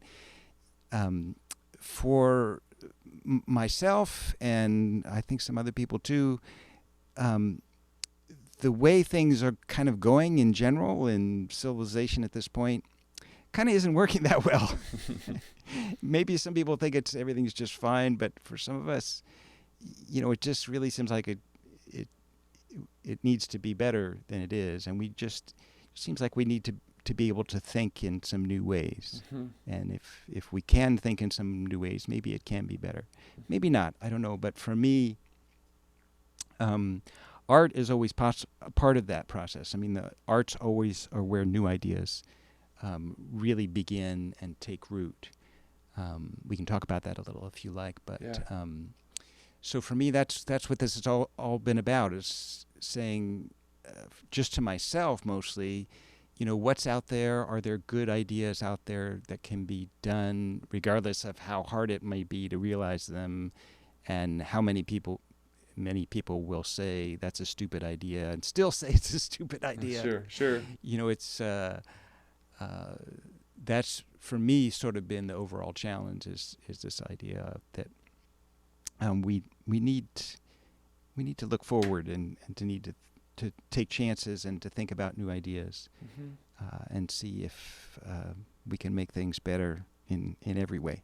Yeah, yeah. I mean, because that's where my so what you just said is where my head is at too a little bit. Like I was walking my dog last night with my wife, and I was talking about my dad who's no longer here. He's been gone for a while, and he was lived a really really really bad life, went to Mm. prison, and then ended up Mm. being this amazing man, and like Uh, completely was this amazing person before he died, and mm. went beyond in every way. You know what I mean? Um, literally, I always say one of the hardest things that we take that to do and that we take for granted is being honest with ourselves. Yeah. And I mean, it's really hard. It's really hard. And, Yeah. and, and, and sometimes you'll say it to people and they go, well, like, well, you're not honest with yourself, you know? But it's a very, very hard thing to do. And, after, he had HIV and then had AIDS, and he did a lot of bad things. And like I said, he was in prison and all those bad things. But because of that, maybe he tried to be a better man. He tried to be a better neighbor, a better father, a better, a partner, community member, whatever it might be. You know what I mean? Holding the door open for people, being nicer in every way. He was a writer, so he's like, wait a minute, am I? Am I? Maybe I need to be a better writer. You know what I mean? He went to men's groups. He went to writers groups. He did all of these things to be honest in every part of his life. You know what I mean? And to really explore what that meant, and just, I like what you said earlier about your playing. I mean, this is the most honest instrument I've ever seen. You know what I mean? It really is. I mean, because that's yours. You know what I mean? And it doesn't. It's a very hard thing to get out of our own way and to be who we are, and to not take that for granted, and to not be in the ego, and to let it flow with the clouds. You know what I mean? I I tend to compare thoughts and emotions to clouds. You know what I mean? Like, maybe it might be a bad day, but it's going to be sunny again. There's proof. Look Yeah. outside. You know what I mean? To me, we're all from the stars. You know what I mean? So, all my relations, what I always say, we're all the same. So yeah, I'm blabbing, so I apologize. But that's where all this is. That's exactly what your playing does for me. You know what I mean? It's even to hear something. You know what I mean? If you're sitting there working on a math problem or a physics problem or a political problem or whatever it might be, and you're on your own and you listen to music, and that music is going to inspire you to think. That music is going to inspire you to get out of your own way, to stop just going, okay, I'm going to go right or left or middle or moderate or whatever I've labeled myself as. You know what I mean? Because we're in the world of labels now. You have to be here or that, and you know what I mean. And if you believe this, well, then you can't believe this, and you must be Right. this, and whatever. You know what I mean? So yeah, it's a lot. It's it's really interesting. I have to say something just about music in general. It's been such a gift for me in terms of what you're speaking about because um, I would say that if if you get really serious about music, it's not really possible to be dishonest with yourself because if you're playing badly, you're just playing badly, and you Right. just have to accept that and Right. deal with it. You hear it coming back, and it just sounds bad. Right. And music is it's kind of fascinating. I didn't realize this when I got into it, but the more time I spend with music, the more the more tripped out I am about it. I guess is the official way to put it. I mean, it's really really trippy. Yeah. It's Yeah. really. I mean, it's. I've studied music my whole life. It's as I say, this has just been an absolute passion for me. Over here is a whole bunch of music books, and I'm still studying from a number of teachers. And I've tried to learn all I can about music. And as the deeper we get into it, the more it really seems like something really heavy duty is going on. I've had a really good experience during lockdown. I've been asked to work with a spiritual group, just teaching them about music. And most of them are non-musicians. It's about 120 people. Hmm. But they really want to know, they really want the full deal. So, for instance, we did a couple of sessions ago, they wanted to know about the modes, which are kind of a specific aspect of music. Sure. And we did 4 hours. Wow. Zoom meeting, 4 hours just on the modes. And that wasn't enough for them. So now they want 2 hours on each one. Uh-huh. And fortunately for me, that's not a stretch. I could probably do more than that. Right. Because, as I said, I've been into this my whole life, and I kind of understand what they're coming from. But that's kind of how deep music is. It's really so deep in the psyche that, when you really, if you decide to go, it's kind of fascinating because you can decide just to play music and have fun and or make money and do that. It's great for that. It's great for all of that. Or if you decide to just really go into it and try to figure out what's going on, I mean, it's really, really deep. It kind of never ends. And so it's kind of a passion of mine. I usually refer to it as music meta theory. It's where music theory comes from. Is what music theory is. What are the notes in a C minor 7 chord, and music meta theory is what does a C minor 7 chord mean? It really does. The trippy thing about it is it really means something. Right. As far as we can tell, we're not really sure, but there's a lot of research being done on it. And these sounds really do, they have this whole kind of world that they exist in, and we don't understand it very well. Yeah. And we understand some things about it. But it's fascinating, and the only challenge for me now is I won't have enough time to explore even half of what I want to explore. I don't think anybody will, and I think that's part of the magic of it. You know what I mean? Because like you might be familiar with him, Kevin Castaning.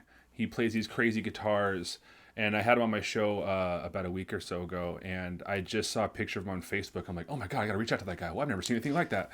And we did a duo record together. Yeah, right.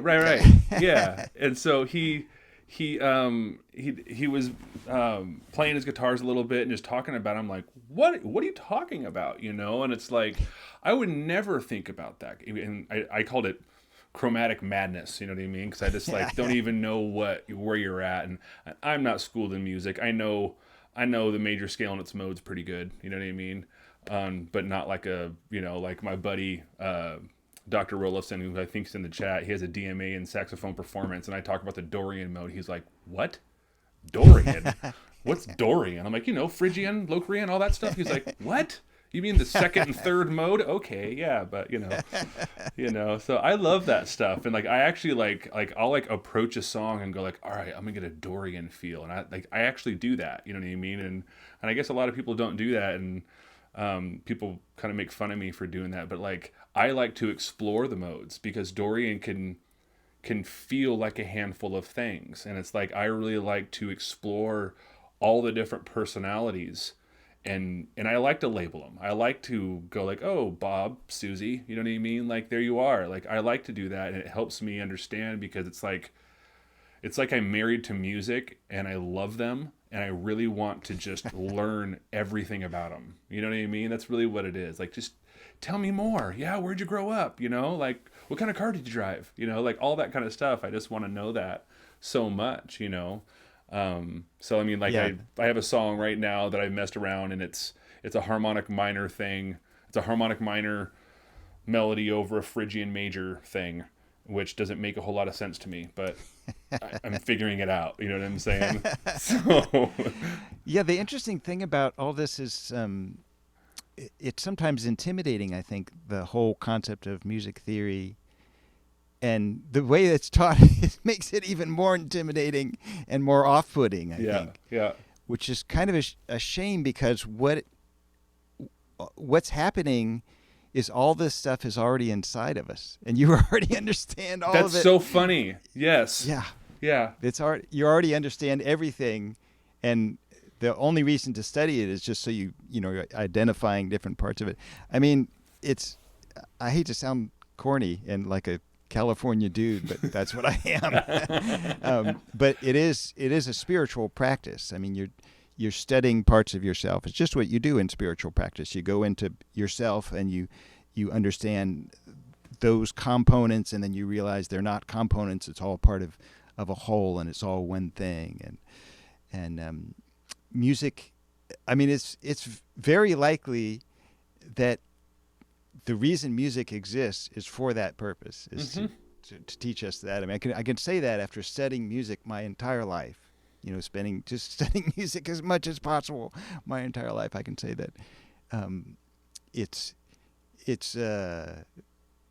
if somebody ends up proving that's an alien technology that's been implanted in us, that wouldn't surprise me. I mean, it's that bizarre. yeah, But yeah. it is. I mean, it's very, very likely that its existence is here to really kind of guide us as human beings, and to teach us about ourselves and the human experience. I mean, it's really pretty extraordinary. Yeah. Yeah, man. I always call everything the colors. You know what I mean? It's like I'm trying to, and I really love what you said about it's already in us. I mean, because I've actually taken one music theory lesson. I went and paid someone, and I sat down at their house, and they were actually a fan of mine, of my old rock band. And they're like, "What are you doing here?" And I'm like, "Oh, I didn't know you were the teacher." And he's like, "Yeah, what are you doing here?" And I'm like, "Oh, well, hey." And it's like, "You know this stuff?" I'm like, "No, I don't." He's like, "Yeah, I try to play your songs, dude." And I'm like, Right. "What?" And he talked to me and it went way over my head. I have no idea what he's talking about. And over time, little help with Rick Beato on YouTube. Yeah. Rick's great. He's great, yeah.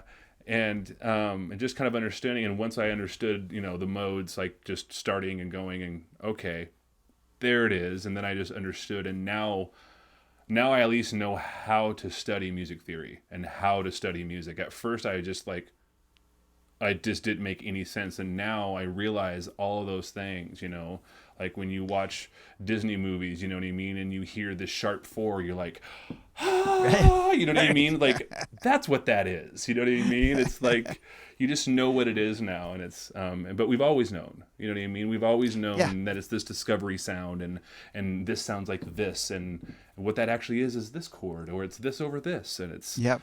it's awesome. And it's tricky because there are different kinds of music theory. It's actually a horrible name for it, but they're all really valuable, and they're all.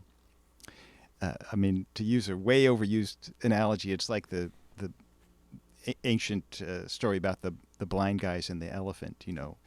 Western classical music theory is kind of looking at this one thing, and it's beautiful and complete in itself. And there's jazz theory, which is this other thing, which is beautiful and complete. There's Indian music theory, which is another thing, and there's these other theories, other forms of music theory that are have been evolving and are evolving at the moment that are another thing as well. And it all what we're finding is it's all part of this big thing, and it's fascinating. It's hard to explain, but it, it is it is undoubtable that it's what we're understanding is this very deep part of ourselves.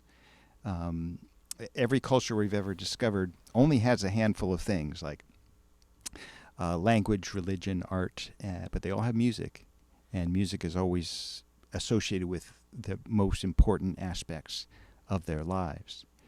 And so it's something really deep, and it's been fascinating to just have had the opportunity to explore it all these years and try to find ways of working within its majesty, I Yeah. guess is the only way to put it. Yeah. Yeah. Yeah. God. So okay. So God, this is great, man. This is fantastic. So I guess I mean everyone's asking for this and that and just kind of having fun and talking about classical music. And of course, they want you to play more music. Um, but I guess we could start to wrap it up and just if you do want to play some more, awesome. And definitely no pressure. But I guess my next question um, is I just kind of know where are we going from here? I heard rumor of a solo Manring album. Is that really happening? My latest solo record just came out. I guess it's a year now. Wow, it doesn't seem like it's been that long. But yeah, it's called Small Moments, Mm-hmm. and it's the second recording I've done that's all solo bass. It's Mm-hmm. all live performances on solo bass, although really kind of stretching the envelope of what that means. Yeah. And I haven't done physical copies of it yet, but it's available on Bandcamp and in all the usual music services. Sure. And I'm proud of it. It came out pretty well. And I don't know what I'll do next. I just finished two trio records. One with a group called the Acoustic Groove Experience, which is myself with guitar and percussion. And that recording is called Thread of Joy. Mm. And I don't think I have that up on my website yet, but if you contact me, I can send you in the direction to find it. And the other one is called the Comago Trio, and that's myself and percussion and harp. I have a friend who plays jazz harp. Wow. Very, very hard to do, but he's Yes. mastered it. Yeah. And that recording is called Foxing Hour. So those two are new out, and this whole time in lockdown, I've been working on projects. There's never been a day that it wasn't some project that I'm working on. I don't always get to the recording part of it that day, but people have asked me to do all kinds of things. So there's a ton of stuff going on, and I'm kind of anxious to work on some more of my own music, but it'll have to wait until I get some of these things done that I've promised to do. Are you writing for something new? I'm not sure what I'll do next. I don't know. I don't think I'll do another. I'm pretty sure I won't do another solo bass recording, and I don't know if I'll release a set of recordings. I think I may just release tunes one at a time for a while. I have a bunch of massive amount of stuff, a backlog of music that goes back years, and a bunch of little things that I'd like to put out and to finish doing. So I'm not really sure what the next thing will be for All right. my own personal music. Yeah, well, I mean, I'm a part of your newsletter, so I just as everything happens, I just go and download it, and so Thank you. Yeah, Thank there's you. that. Yeah, I mean, because you really do push the envelope. I mean, I watched. I think it was on Scott's Bass Lessons. You did a interview talking about was it called conjugal? Conical. Yeah, Yeah. this is You're really yeah, exploring some different cultures and theories and stuff, and that's yeah. Please talk about that for yeah. a second. Indian music is really amazing, and it's so great because I was fascinated by Indian music for years, like through my 20s. It was really hard to get good information about it. I mean, it was remarkably hard. I had read every book on Indian music available in the library here, and still was pretty confused about about what was going on. But it's much easier to get good information about it now. And yeah, Indian music it's a very deep and rich tradition. There's only a handful of, I guess I'll use the word academic. There's only a handful of academic traditions of music in the world. And that I hate to use that word because it sounds so dry, but it's really important because something happens when you study music in this really determined way, and it allows you to do some amazing things with music. And there's only a few times that's happened in history, and Indian music is one of those. So it's a once you get into it, that's another one that never ends. There's so much to learn about it. But Konakal is part of that. It's a way of studying rhythm, and I've adapted the art of Konakal to my own personal needs, and have shared that with other people to see if it can be helpful to them as well. That's awesome. Yeah, I love it. I just love that you're going everywhere, because I mean, to me, the most confusing thing, besides all the quarter tones and this that, but that there's a lot of that going on too, but it's the rhythm. Like, I love a lot of African drumming music and Indian music and stuff like that, but no matter what, I'll sit here and go like this, like, and I'll like try to find it, and I go, wait a minute, but they're nailing it, but I can't find it. How come I can't find it? Is it because I'm in America? Is that what's going on? Probably. Yeah, it's a fascinating story. It's pretty amazing. Rhythm is probably the most deep and complex part of music, which is interesting because if you decide to study music, what they'll mostly teach you about is harmony, which is complicated. Harmony is complicated, but not nearly as complicated as rhythm. But rhythm's a little harder to describe, and it's harder to academicize. It's harder to teach. But the Indian approach is really one of the best.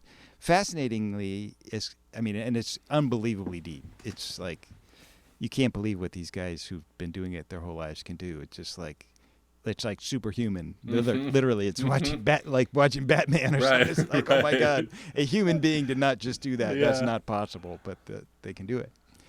But fascinatingly, you kind of hit on something. It's not the only approach, because the African approach there's not as much of an academic approach in the African system, but it's a different kind of concept.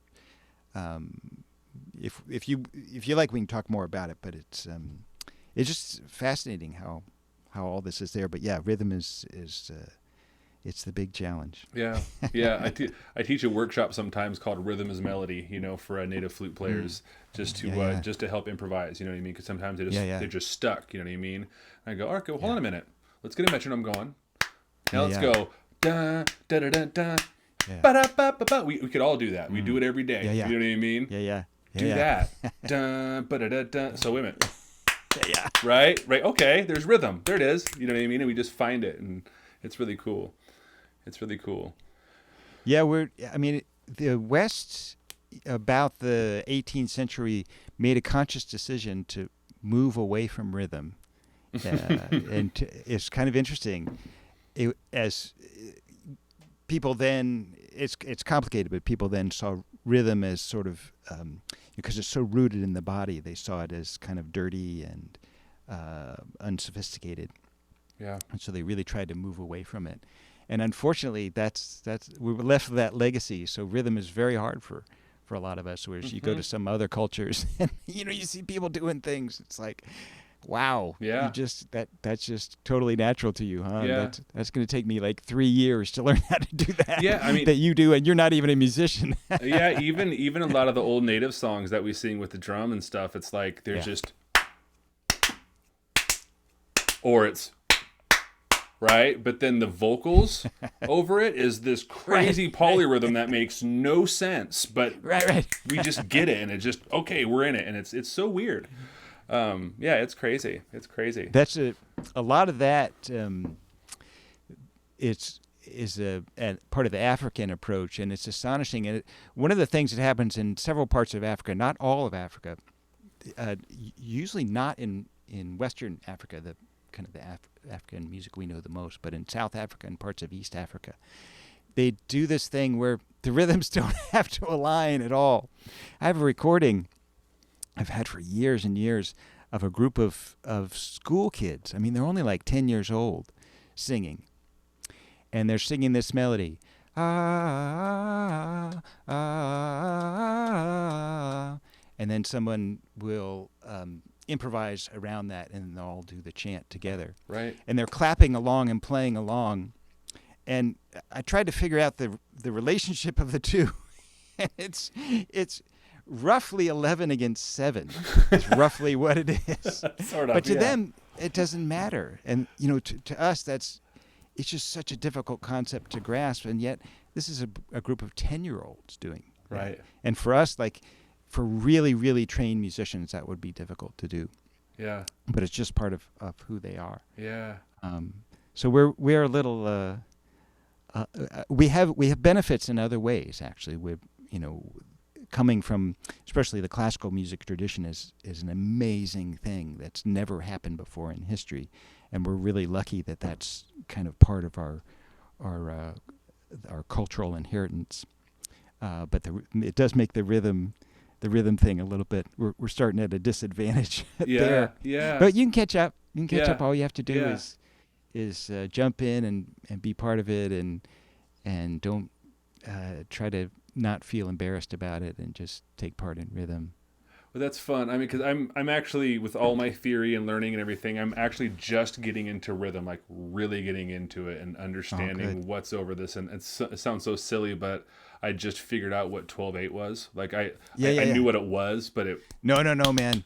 You know what I mean? No, like that's one of the hardest things. It's really interesting. You can ask people who have music degrees and stuff to tell you the difference between 2/4, 2/2, 6/8, 12/8, and 4/4. Right. And they'll struggle Mm-hmm. because it's just a feeling. They're all. What's fascinating is they're all different things. Right. They're all different feelings. Right. But it's hard. You just have to say, this is 2/2 and not 2/4 because it feels like that. Right.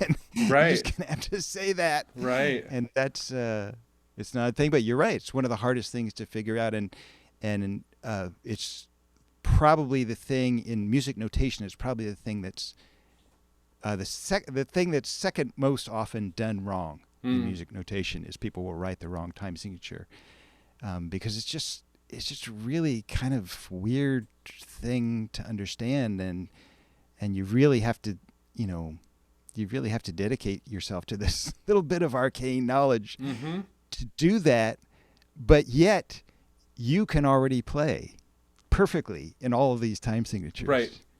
Right. So, all you're learning by learning the difference between them is being able to name them and write them correctly, if that matters. And I don't know, I guess it matters in some way, but you already know how to do them. They're already inside you. I've only really done it, like I do things as I need them. I'm kind of lazy that way, maybe, you know what I mean? But as I need to do something, I'm like, okay, so I start recording. All right, so I want to record to a metronome. Okay, I start doing something, then I hear this. Okay, I'm doing this, but wait a minute. I hear it all of a sudden go. Yeah. You know what I mean? So I hear that's how the song needs to go. How do I program it? I can't program it, so I could track it. So I just that's how I figured it out. I'm like, I just want to program a metronome. Right. That's all I'm trying to do. Right. And that's how I learned it. I'm like, oh. And my buddy Dr. Rollison, who's I think he just had a brand new baby, so he's probably watching the baby now. But he's like, yeah, like I was like on the phone with him, like, hey, so this sounds stupid, but you know what I mean? He goes, oh no, man, totally. You know what I mean? That's just 12/8. Yeah. I go, oh Yeah. great. So I've already fired up a song. I'm programming. It's good. It's easy. So. Yeah, I think part of the problem is that that Western system of organizing rhythm really doesn't. It's not bad. It's not bad. It's pretty good overall. But I think it's not going to be good enough in the long run to Right. really describe what rhythm is. The Indian one's not bad, but it's much more flexible in Indian music. I guess the Indian one is, it's pretty good. There's really good ways of describing what everything is, but it's a ton of terminology. I mean, it's just, man, it's, you end up with this, whole lexicons of terminology in your head, and again, the terminology is not going to help you. You already understand all of it already. You already feel it. It's in your body. It's in your soul, and if you work on it, it'll come out of your instrument or your voice as well. Yeah, yeah. Well, Michael, I feel like I don't want to take up too much more of your time. I've already taken up a lot of your time this morning. But before we go, do you feel like saying anything, playing anything, or anything like that? What do you think? Yeah, maybe I'll leave you with a little improvisation. Oh, I'd love that. Is that all right? I'd love that. Yeah, maybe we'll do that. And thank you so much for having me. This Yeah. has been wonderful, and I so appreciate your willingness to listen to all my silly stories and Oh, foolish man. ideas. I would love to really sit down and just get nerded out over this stuff. I mean, like, I could really talk about this stuff for hours. And honestly, like, the camping trip that's coming up with my buddy, like, that's what we do. We just sit there and is that just right? we just sit there and just talk. You know what I mean? Yeah. I'm probably gonna bring a laptop and a this and that, maybe a MIDI controller, and who knows? You know what I mean? Just to be out there and have something and talk and maybe record. I don't know, but yeah. Yeah, well, music is definitely a good thing to talk about because there's so much there. There's really so much there. Oliver Sacks, the famous neuroscientist, the guy after who the movie Awakenings was made about. That's Oliver Sacks, and he's one of the great neuroscientists, and he said that music is the most brain complete activity in the world. And so he may be right because it's using your physical, all your physical capabilities, all your emotional capabilities, spiritual capabilities, if you believe in that kind of thing. Yeah. Just using everything you are as you bring to music. So it's good. I hope you guys. I'm always thrilled when I hear people are going to talk about music because there's so much to say, so much to understand, and the more you do, the more it comes into your heart, and your heart kind of opens up around it, and it really has the possibility to deepen who you are and to heal parts of yourself that need healing, and it's an amazing thing. Yeah. Thank you, man. Thank you. Yeah, My that's pleasure. beautiful. That's My pleasure. beautiful. Okay, I'll leave you with I'll just do a little improvisation for you, and thank you so much, and thank you to everybody for listening. It's been a pleasure. Thank you, man. Thank you.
Wow, brother. Thank you.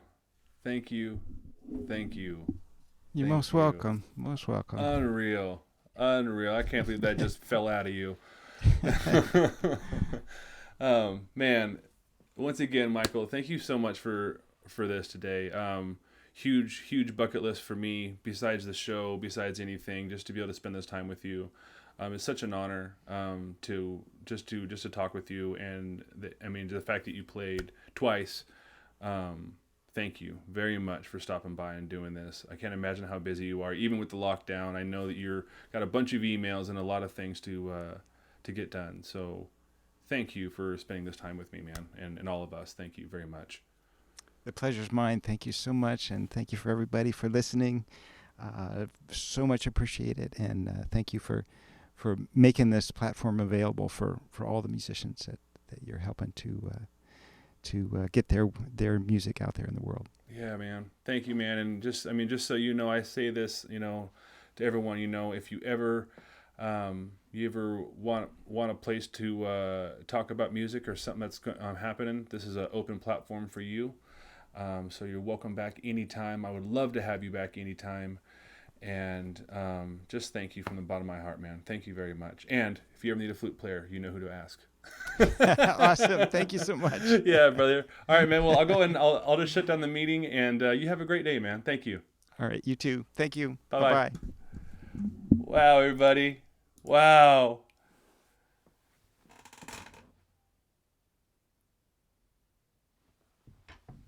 Hey, by bad calf care. I don't know what to say.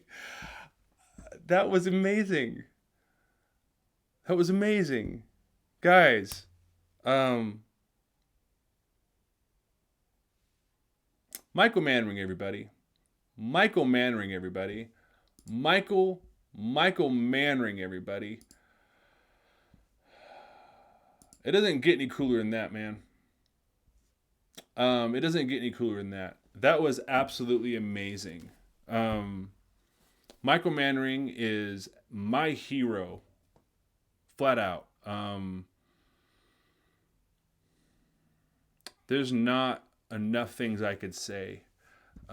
Here, I'll turn on the things again now. Guys can go ahead and throw confetti and stuff, all that if you guys want to.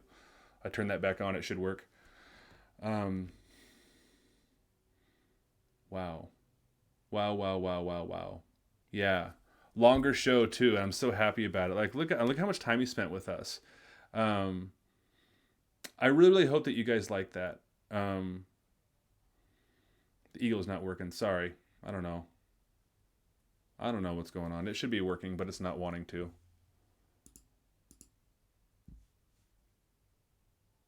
I don't know. I don't know. Whatever. Sorry, guys. I'm trying. So now I'm going to run the end credits real quick. The Eagle's blown away too. That's right. They couldn't handle it. All right. I'm going to run the end credits real quick. If I could find them. Hopefully this works. There they are. Okay, here comes the credits. So this is the support for the day, guys. Didn't have a hype train, but no big deal whatsoever. This was fantastic. Thank you for the cheers today. Thank you, moderators, Bear Sister Sarah, Kindness. Thank you, Q. Thank you, Stream Elements. And thank you for the new followers, Gangsta Granny. Thank you, Nico. And thank you, Boston Johnny. Subscribers, thank you, Steven. Thank you, Dustin Silva. I think you gifted that, or no, I think Jerry gifted that to Dustin. Thank you, Jerry, for doing that. This was absolutely incredible, guys. So we're going to go raid someone now. Absolutely amazing. Absolutely amazing. I couldn't have asked for a better show. Couldn't have asked for a better show. So, let me try this thing again. Yeah, I don't know. The Eagle Fly thing should work, but it's just not for some reason. All right, let's go raid someone. Who are we going to raid today?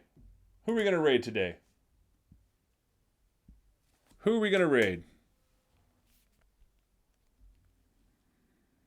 Who are we going to raid today? Let's see.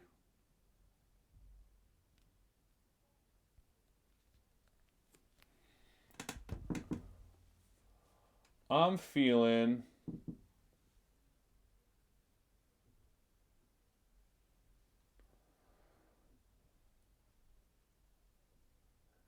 No, Dr. J is only on Monday, Wednesdays, and Fridays.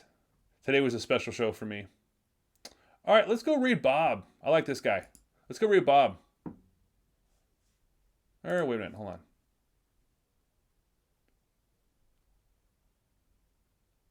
Let's try here.